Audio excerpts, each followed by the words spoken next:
Movie का start होता है तो हमें कैम्ब्रिज यूनिवर्सिटी की एक लैब दिखाई जाती है जहां कुछ साइंटिस्ट एक वायरस की सर्च में एक्सपेरिमेंट्स कर रहे थे। ये वायरस अभी पूरी तरह से तैयार नहीं हुआ था। उन्होंने अपनी लैब में कुछ चिंपैंजी भी रखे हुए थे ताकि उनमें ये वायरस इंजेक्ट करके इसके रिजल्ट्स का पता लगाया जा सके। इन चिंपैंजीज में ये वायरस इंजेक्ट करने के बाद ये चिंपैंजीज बहुत ज्यादा गुस्से वाले यानी एग्रेसिव हो गए थे। इसी दौरान एनिमल लिबरेशन के लोग वहां आ जाते हैं। ये बेसिकली एक सीक्रेट ऑर्गेनाइजेशन थी जो एनिमल राइट्स के लिए काम करती थी और ये उन एनिमल्स को आजाद करती थी जिस पर सीक्रेट एक्सपेरिमेंट्स होते हैं। इस लैब में चिंपैंजीज को बहुत ज्यादा टॉर्चर किया जा रहा था और इन्हें तंग करके रखा हुआ था। इन्हें इलीगली यहाँ रखा गया था। किसी तरह एनिमल लिबरेशन वालों को खबर हुई तो वो लोग इनको छुड़ाने के लिए यहाँ आ जाते हैं। जैसे ही वो लोग उन्हें खोलने लगते हैं तो लैब का एक डॉक्टर उन्हें मना कर देता है कि आप लोग नहीं जानते कि इन चिंपैंजीज के अंदर क्या डिजीज है। इनके अंदर एक वायरस इंजेक्ट किया गया है और अगर आप इनके करीब गए तो ये बहुत ज्यादा खतरनाक साबित हो सकते हैं। लेकिन ये लोग उसकी नहीं सुनते और केज का दरवाजा खोल देते हैं और जैसा कि चिंपैंजीज एग्रेसिव यानी गुस्से में थे तो वो उस लड़की पर अटैक कर लेते हैं और उसे काट देते हैं। देखते ही देखते वो लड़की कुछ सेकंड्स में अजीबोगरीब तरीके से खड़ी हो जाती है। उसकी आंखों का रंग बदल जाता है और उसे खून की उल्टी आने लगती हैं। वो खून उसके कंपेनियंस यानी साथियों पर भी गिर जाता है और वो भी उस लड़की की तरह इन्फेक्टेड हो जाते हैं। ये वायरस जिसकी भी बॉडी में जाता था वो बहुत ज्यादा एग्रेसिव हो जाता था। ये वायरस चिंपैंजीज के मुकाबले में इंसानों के जिस्म पर 2 गुना ज्यादा असर कर रहा था क्योंकि इंसानों और जानवरों के दिमाग में बहुत फर्क होता है। बहुत ज्यादा गुस्से की वजह से इंसान पागल बन जाता है जिसकी वजह से वो बाद में ज़ॉम्बी बन जाता है। ये वायरस ब्लड और सलाइवा के जरिए लोगों में ट्रांसफर होता है। लैब का डॉक्टर उस लड़की को मारने की कोशिश करता है लेकिन उससे पहले ही वो लड़की अपने गुस्से की वजह से उसे मार देती है। इसके बाद वायरस बहुत तेजी से फैलने लगा था। पहले पूरा शहर इससे इन्फेक्टेड हुआ और आहिस्ता आहिस्ता पूरी कंट्री यानी पूरा मुल्क इससे इन्फेक्टेड हो गया। इस इंसिडेंट के 28 डेज बाद हमें जिम नाम का एक आदमी दिखाया जाता है जो काफी अरसा कोमा में रहने के बाद लंदन के एक हॉस्पिटल में होश में आता है। वो जब देखता है तो पूरा हॉस्पिटल खाली होता है। वो बहुत हैरान होता है और जब बाहर आता है तो उसे कोई भी इंसान नहीं नजर आता। हर तरफ साइलेंस थी और दीवारों पर जगह जगह मिसिंग लोगों के पोस्टर लगे हुए थे और शहर डिस्ट्रॉय हो चुका था। वो बहुत ज्यादा परेशान होकर चर्च में चला जाता है लेकिन चर्च आकर वो देखता है कि चर्च की हालत बाहर से भी ज्यादा खराब है। उसके अंदर कई दिनों से मरे हुए लोगों की डेड बॉडीज पड़ी हुई थी। वो ये समझ नहीं पा रहा था कि ये सब क्या हो रहा है। इसी दौरान चर्च के फादर उसकी तरफ लंगड़ाते हुए आते हैं। उनके मुंह से खून निकल रहा था और अजीबोगरीब आवाजें आ रही थी। फादर के साथ साथ ज़ॉम्बीज भी जिम की तरफ आने लगते हैं और जिम ये देखकर बहुत ज्यादा डर जाता है। वो डर कर भाग रहा होता है कि 2 आदमी आते हैं और ज़ॉम्बीज पर आग गिरा देते हैं जिसकी वजह से वो ज़ॉम्बीज जल जाते हैं और जिम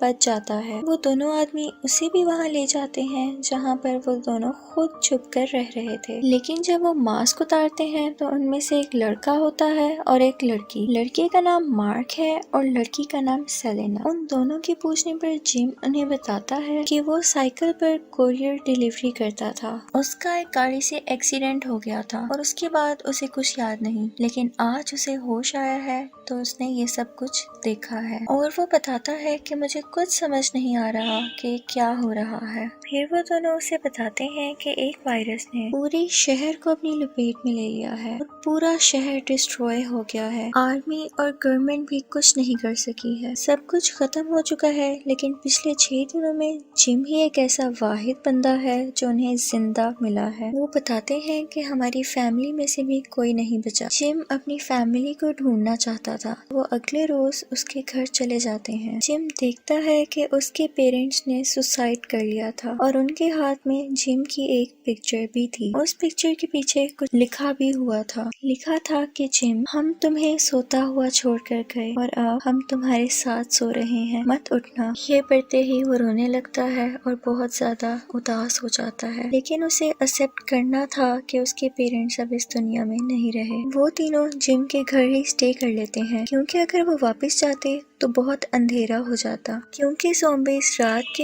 वक्त बहुत एक्टिव हो जाते हैं। रात को जब वो बैठे होते हैं तो दो ज़ॉम्बीज़ उन पर अटैक कर देते हैं। ये दोनों जिम के नेबर्स थे जो अब ज़ॉम्बीज़ बन चुके थे और फाइनली वो लोग उनको मार देते हैं। इसी फाइट में एक ज़ॉम्बी मार्क के हाथ पर काट लेता है, जिससे वो भी इन्फेक्टेड हो जाता है। ना चाहते हुए भी सेलिना मार्क को मार देती है ताकि वो और किसी को नुकसान ना पहुंचाए। अब सिर्फ सेलिना और जिम ही बचे थे। इसके बाद वो लोग बाहर जाते हैं तो देखते हैं कि एक बिल्डिंग में लाइट ब्लिंक हो रही थी। वो समझ आते हैं कि उनके अलावा भी कोई और भी जिंदा है। वो उस बिल्डिंग से ऊपर जा रहे होते हैं कि उनके पीछे ज़ॉम्बी आने लगते हैं। ज़ॉम्बीज़ उन पर अटैक करने ही वाले थे कि एक आदमी उन्हें बचाकर अपने घर ले आता है। इस आदमी का नाम फ्रैंक है और ये अपनी बेटी हैना के साथ अपने घर में ज़ॉम्बीज़ से छुपकर रह रहा है। ये उन दोनों को भी अपने साथ रख लेता है और उन्हें बताता है कि कुछ दिनों से एक ट्रांसमिशन रेडियो चल रहा है, जिसमें ये बताया जा रहा है कि इस वायरस का इलाज है और लोगों की इसके जरिए हेल्प भी की जा रही है। उन लोगों ने इसमें अपना एड्रेस भी बताया है ताकि लोग खुद को बचा सकें, लेकिन सेलिना इस बात पर यकीन नहीं करती कि ये लोग इन्हें क्यों बचा रहे हैं। ये मैसेज रिकॉर्डेड था, लेकिन इसकी बात मानने के अलावा उनके पास कोई दूसरा ऑप्शन भी तो नहीं था। इसके बाद वो लोग रेडियो ट्रांसमिशन के जरिए बताई गई लोकेशन पर जाते हैं। रास्ते में एक टनल आता है। जिम कहता है कि इस टनल से जाना रिस्की है,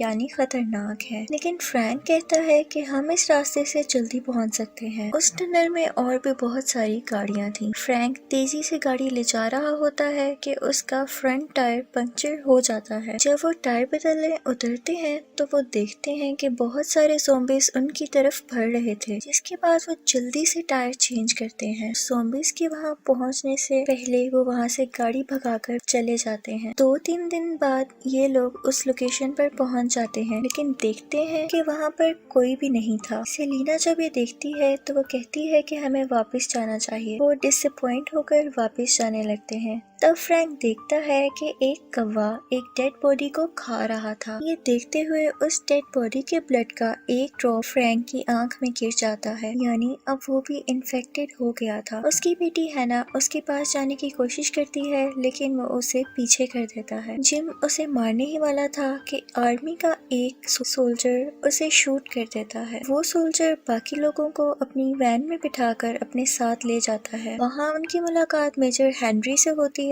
जो उन्हें यकीन दिलाते हैं कि अब वो यहाँ पर सेफ हैं, क्योंकि इन्होंने अपनी बाउंड्री सिक्योर यानी महफूज की हुई थी और कोई ज़ॉम्बी भी अंदर नहीं आ सकता था। अगर कोई ज़ॉम्बी आ भी जाता है तो सायरन से इन्हें पता चल जाएगा और वो उसको फौरन मार देंगे, लेकिन अभी तक उनके पास भी परमानेंट इलाज नहीं आया था। इसके बाद हेनरी जिम को एक आर्मी ऑफिसर मिलर से मिलवाता है, जो कि कुछ दिन पहले इन्फेक्टेड हो गया था और उसे चेन्स के साथ बांध कर रखा हुआ था। इसको पकड़ के रखने का मकसद उनका ये था कि वो देख सकें कि ज़ॉम्बी कितने दिन तक खाए पिए बगैर जिंदा रह सकते हैं और इसके बारे में मजीद इंफॉर्मेशन ले सकें। रात को वो सब डिनर कर रहे होते हैं कि उन्हें एक ब्लास्ट की आवाज आती है। उन्हें पता चल जाता है कि ज़ॉम्बीज़ उनके एरिया में आ चुके हैं। वो बाहर जाते हैं और सबको मार देते हैं। जब वो लोग अंदर आते हैं तो एक आर्मी ऑफिसर सेलिना के साथ बदतमीजी करता है। जिम उसे मारने लगता है तो मेजर हेनरी उस आर्मी पर्सन को भेज देते हैं, जिसके बाद हमें पता चलता है कि उन्होंने एक फेक यानी झूठा ट्रांसमिशन चलाया था ताकि इसके जरिए वो लोगों को पनाह दे सकें और लड़कियों का मिसयूज कर सकें। जिम को जब ये पता चलता है तो वो हैना और सेलिना को लेकर वहाँ से भागने लगता है, लेकिन मेजर हेनरी अपने ऑफिसर्स को बुलवाकर उन्हें रोक लेता है। जिम बेहोश हो जाता है, लेकिन वहाँ पर एक ऑनेस्ट सर्जन फेरल भी होता है जो उनकी हेल्प करता है। वो उन तीनों को बचाने की कोशिश करता है, लेकिन आर्मी ان کو پکڑ لیتی ہے اور جم کو اور ان کو ایک روم میں بند کر دیتی ہے۔ وہاں فیرل جم کو بتاتے ہیں کہ میجر ہنری پاگل ہو چکا ہے، اس ایریا کے 100 میل دور تک یہ وائرس پھیل ہی نہیں سکتا کیونکہ پہاڑوں اور پانی سے آگے وائرس کیسے جائے گا، لیکن ان کو یہ بات سمجھ ہی نہیں آتی۔ وہ یہاں پر اپنی ایک نئی ہی دنیا بنانا چاہتے ہیں۔ پھر آرمی کے لوگ جم اور فیرل کو ایک فارسٹ میں لے کر آتے ہیں تاکہ وہ انہیں مار سکیں۔ وہ لوگ فیرل کو شوٹ کر دیتے ہیں لیکن جم اپنی جان بچا کر بھاگ جاتا ہے۔ وہ زخمی حالت میں تھک کر گر جاتا ہے تو وہ آسمان پر دیکھتا ہے کہ ایک پلین جا رہا تھا۔ اسے یاد آتا ہے کہ فیرل ٹھیک کہہ رہا تھا کہ یہاں سے باہر ایسے بھی لوگ ہیں جو انفیکٹڈ نہیں ہیں۔ دوسری طرف ان لوگوں نے سیلینا اور ہینا کو اپنے قبضے میں رکھا ہوا تھا۔ جم انہیں بچانے کا ایک پلان بناتا ہے اور کیمپ کے پاس والا سائرن بچا دیتا ہے۔ میجر ہنری اپنے باقی سولجرز کے ساتھ اس جگہ پر جاتا ہے کہ زومبیز کو مارا جا سکے، لیکن جم باقی سولجرز کو مار دیتا ہے، لیکن ہنری وہاں سے بچ کر بھاگ جاتا ہے۔ اس کے بعد جم بھی اس کے پیچھے بیس کیمپ میں جاتا ہے اور ملر کو کھول دیتا ہے۔ ملر وہی سولجر تھا جو انفیکٹڈ ہو گیا تھا اور آزاد ہونے کے بعد وہ باقی آفیسرز کو بھی انفیکٹڈ کر دیتا ہے۔ سب اپنی جان بچا کر وہاں سے بھاگنے لگتے ہیں جس کی وجہ سے سیلینا اور ہینا وہاں سے علیحدہ ہو جاتے ہیں۔ ایک آرمی آفیسر ان دونوں کو پکڑ لیتا ہے لیکن جم فوراً وہاں پر آ کر اس کو مار دیتا ہے۔ سیلینا کو ڈاؤٹ ہوتا ہے کہ شاید جم بھی زومبی بن چکا ہے، لیکن بعد میں اس کا یہ ڈاؤٹ کلیئر ہو جاتا ہے اور وہ ایک دوسرے کو پسند کرنے لگتے ہیں۔ لیکن ہینا وہاں پر آ کر جم کے سر پر بوٹل سے اٹیک کر دیتی ہے۔ اس نے ایسا اس لیے کیا کیونکہ اسے لگ رہا تھا کہ وہ اسے کاٹنے والا ہے۔ اس کے بعد یہ تینوں وہاں سے بھاگنے کے لیے ایک کار میں جا کر بیٹھ جاتے ہیں۔ جب وہ دروازہ کھولتی ہے تو دیکھتی ہے کہ میجر ہنری پہلے سے ہی اس کار میں بیٹھا ہوا تھا۔ ہنری جیسے ہی جم کو دیکھتا ہے وہ اسے شوٹ کر دیتا ہے کہ تم نے میرے سارے آفیسرز کو مار دیا، لیکن جم نہیں مرتا۔ ہینا ایک ٹرک کھیلتی ہے